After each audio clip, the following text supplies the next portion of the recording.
Quand j'aurai, en naissant, reçu de Calliope les dons qu'à ses amants cette muse a promis, je les consacrerai au mensonge d'Ésope.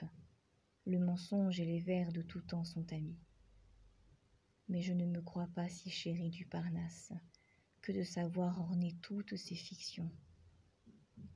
On peut donner du lustre à leurs inventions, on le peut, je l'essaie. Un plus savant le fasse. Cependant, jusqu'ici, d'un langage nouveau, j'ai fait parler le loup et répondre l'agneau.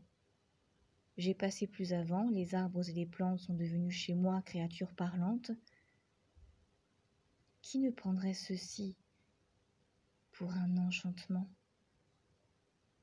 Vraiment, me diront nos critiques, vous parlez magnifiquement de 5 ou 6 contes d'enfants.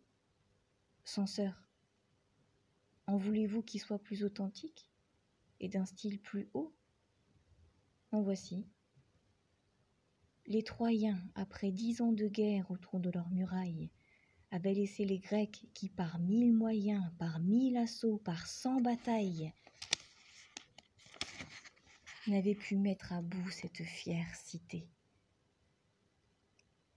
Quand un cheval de bois par Minerve inventé, d'un rare et nouvel artifice dans ses énormes flancs, reçut le sage Ulysse, le vaillant Diomède, Ajax l'impétueux, que ce colosse monstrueux, avec leurs escadrons, devait porter dans Troie, livrant à leur fureur ces dieux mêmes en proie.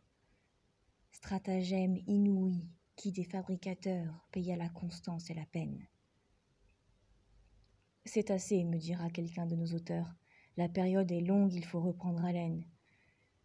Et puis votre cheval de bois, vos héros avec leurs phalanges, ce sont des contes plus étranges qu'un renard qui cajole un corbeau sur sa voie.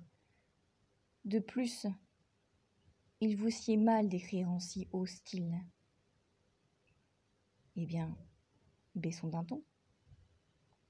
La jalouse Amarille songeait à son Alcippe et croyait de ses soins n'avoir que ses moutons et son chien pour témoins. Tircis, qui l'aperçut, se glisse entre des saules. Il entend la bergère adressant ses paroles au doux Zéphyr et le priant de les porter à son amant. Je vous arrête à cette rime, dira mon censeur à l'instant. Je ne la tiens pas légitime ni d'une assez grande vertu. Remettez, pour le mieux, ces 2 vers à la fonte. Maudit censeur, te tairas-tu? Ne saurais-je achever mon conte? C'est un dessein très dangereux que d'entreprendre de te plaire. Les délicats sont malheureux. Rien ne saurait les satisfaire.